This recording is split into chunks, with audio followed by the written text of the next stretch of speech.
ჩვეულებრივი საბჭოთა სისტემა და როცა ამას ვამბობთ ხოლმე რაღაც ერთგვარ პარალელებს რო ვავლებთ, შეუძლებელია ჩვენ არ გავიხსენოთ იმ ცნობილ ბნელ რეპრესიების პერიოდში, მაგალითად სასულიერო პირებს რისთვის იჭერდნენ, რისთვის ჯიდნენ, რისთვის ხრეტდნენ, ბავშვებს რომ ნათლავდნენ ჩუმა და მის გამო რაღაცას რომ იყოდნენ, ქადაგება მისი შეიძლება მოკლედ რა მდგომარეობაში აღმოჩნდა მაშინდელი ჩვენი ქვეყანა და დღევანდელ რეალობაზე ეს რომ გადმოგვაქვს, აი მარტივად შეიძლება ამ პარალელების გავლება. ანუ თქვენი დასჯით თელს ეკლესიას უთხრეს თუ არა, რომ ამოიღებ ხმას, იქადაგებ რამეს ისეც, რაც არ აწყობს ოცნებას, გამოუცხადებ სოლიდარობას ვინმე უსამართლოდ დაჩაგრილს, უსამართლოდ დაჭერილს, რაც არ აწყობს ოცნებას და გელის იგივე ბედი, რაც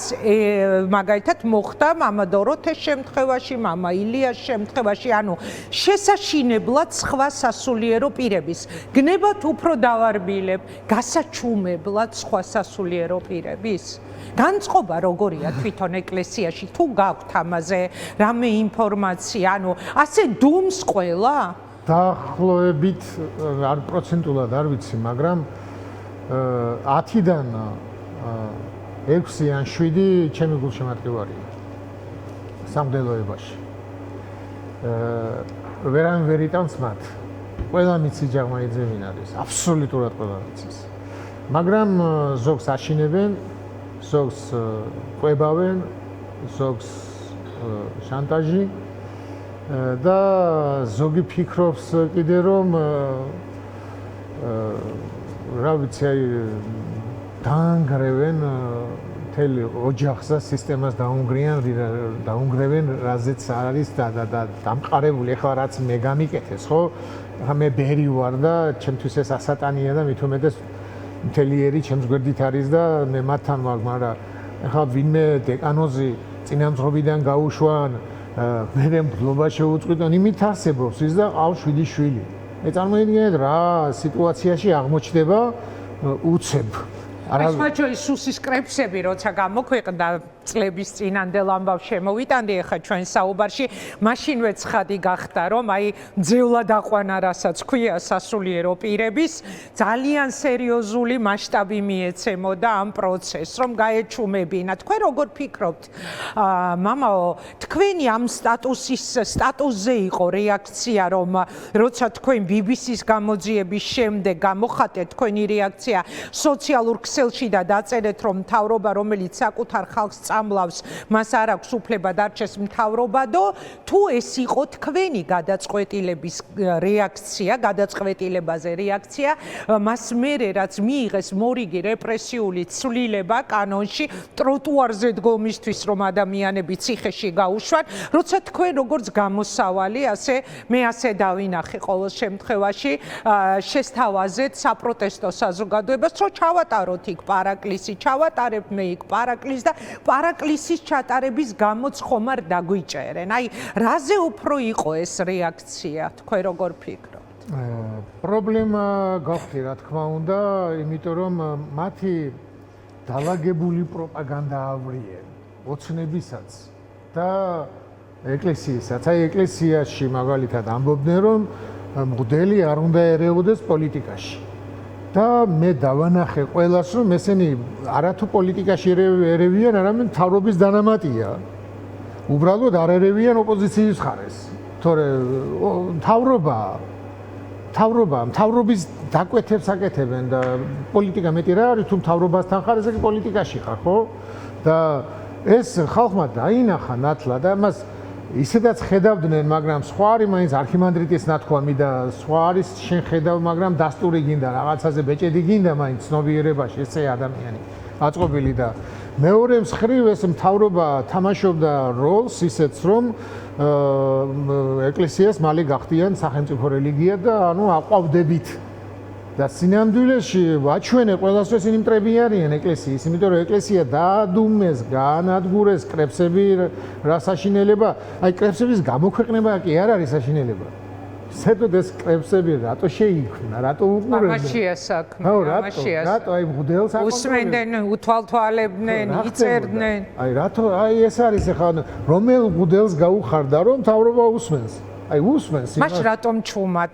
რატომ დუმან? იმიტომ რომ ეშინიათ, როგორც წეღან თქვით, ხო? იცით იმ კრებსებში ძალიან მე თქვი რადგან ეს და არ მიაქციეს ყურადღება და კარგი იქნება თუ მივაქცევთ ყურადღებას რომ ამ ეს კრებსები მაშინ გამოაქვეყნა ბიძინა გამოაქვეყნებინა და დაუშვა მის გარეშე ეს არ მოხდებოდა როცა სინოდმა პატრიარქის მხარე დაიჭირა ბიძინა პირდაპირ პატრიარქს ებრძვის ის პატრიარქს ებრძვის ის მას უნდა რომ აი პატრიარქი არავინ არ დაიცვას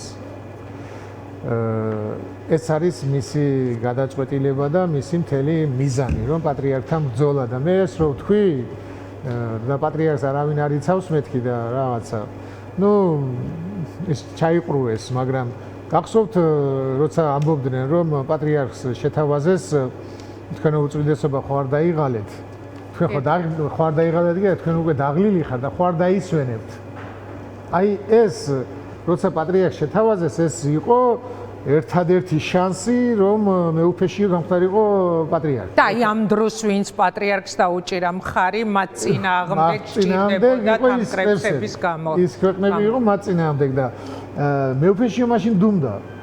არ უთქვამს რომ ეს როგორ უთხარით პატრიარქს, იმიტომ რომ მას აწყობდა პატრიარქის გადადგომა, რადგან პატრიარქმაც იცის, მეც ვიცი და შიომაც იცის, თუ პატრიარქმა თავის სიცოცხლეშივე არ დანიშნა ის პატრიარქად, ის პატრიარქი ვერასოდეს ვერ გახდება.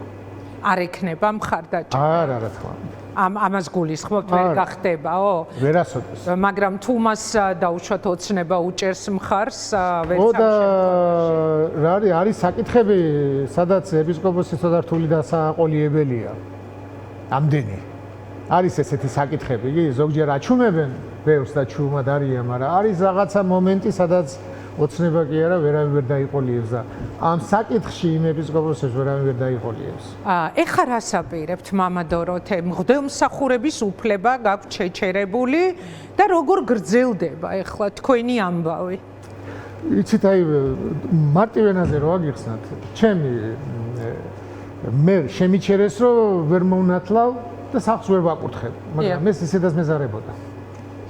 თორე სიტყვა რომელიც მე მაქვს უფრო გაძლიერდება, უფრო მჭრელი იქნება და მე ყოველთვის სიტყვას ვემსახურებოდი. თავდაპირველად იყო სიტყვა იყო ღმერთთან და სიტყვა იყო ღმერთი. აი იმ ღმერთი ვემსახურები მე, რომელიც განკაცდა. სიტყვა ღმერთს ვემსახურები და ამის გამო მდევნიან, თორე ცუდად ნათლავდიან, ცუდად ვაკურთხებდი სახანწირვას, ცუდად ვატარებდი, მაგის გამო კი არ მდევნიან. სიმართლეს ვამბობდა, ყველას ვაჩვენო ესენი ამათ მასწავლება იციან. აბსოლუტურად არ იციან, წვალებლობას გადაგებენ, მეუფეშიო რასაც გადაგებს, მოციქულებს ცოდვილები უწოდა, წოდავდნენ რომ და რა ვიცი, აი საერთოდ ეკლესიასთან ახლოს არ არიან გავლილი, აი რისთვის არიან, რაზე იბრძოდნენ, ეს სტატუსები რატო უნდოდათ, აი ეს დიპლომიც რატო უნდოდათ, რა ვიცი თუ არ იცი დიპლომი რა დგინდა, ხო? ამიტომ მე მთლიანობაში ჩამოვხსენი ამათ სახე და ერი ყველაფერს ხედავს და ეს არის ჩემი მოვალეობა. რაც შეეხება ჩემს ღლობას თუ ბერობას, ჩემთვის ღლობა ბერობაში უფრო მძიმე იყო, ვიდრე ბერა დარჩენა. მით უმეტეს ამ სიმდიდრით და იცით ნეტარ იყვნენ დევნილი სიმართლისადმი დღეს ბევრს წერენ, მე მიწერე რომ ნეტარი იყვნენო და ამას მახსენებენ და იმათ მინდა ყველას აუხსნეს ნეტარი ცოტა არ არის ზუსტი თარგმანი. იცით რას ნიშნავს? ეს ნიშნავს ჰოი როგორ გაგიმართლა და ჰოი როგორ გამიმართლა რომ ერის წინაშე ვდგევარ, ერს სიმართლეს უცხადებ, ერის გვერდით ვდგევარ და რამხელა ძალა მომცა ღმერთმა, რამხელა უშიშრობა მომცა, არ მეშინია, არ მაწუხებს, გახარებული ვარ სიმართლეს ვიცავ და იგივე მინდა იმ ერს უთხრა, ვინც იმ პროტეშია. ჰოი როგორ გაგიმართლათ, რომ ამ ხარეს აღმოჩნდი და არ აღმოჩნდით ჯაღმაიძეს ხარეს, ხო, როგორ გაგვიმართლა, აი ეს მე რომ მივხვდი რაღაცას, რომ ეს სწორია და ამას რომ ღმერთმა მიმახვედრა და ღმერთმა მომცა ეს, მე ამის დაცვის ძალა მომცა და მე ამის დაცვის გამო რომ არ შემშინებოდა იმის ძალა მომცა. გამიმართლა, მაგრამ ამას არ ველოდი. გლობის ახსნას ველოდი. ამას არ ველოდი და. მადლობა. მადლობა ღმერთს, მადლობა თქვენ, მადლობა საზოგადოებამ. მადლობა, ჩემი სოლიდარობა თქვენ და მე ადრე გითხარით თქვენ ერთხელ ინტერვიუ გქონდა თქვენთან და მაშინ გითხარით რომ ძალიან მნიშვნელოვანია ბევრი ადამიანისთვის, ვისთვისაც არ არის სულ ერთი სასულიერო პირი რას ამბობს და როგორ ამბობს, ძალიან მნიშვნელოვანი იყო თქვენი ხმამაღალი სიტყვა, თქვენი სოლიდარობა, თქვენი გამხნევება, თქვენი მხარდაჭერა და მადლობას გიხდით ამისთვის. დღეს ერთ დავამატებ რომ 57-ჯერ ამხსნა ჯვარი აი იმ ხალხის გულწრფელი მადლიერება და ის ერთი ჩახუტება რა ვიცი 57,000 ჯვარს მირჩევნია აი იმ ხალხისგან ეს დამოკიდებულება და თქვენი ეს სიტყვები რასაც ახლა თქვენ მეუბნებით ეს ყველაფერს მირჩევნია ამიტომ რა ვიცი მე მზად ვარ ბოლომდე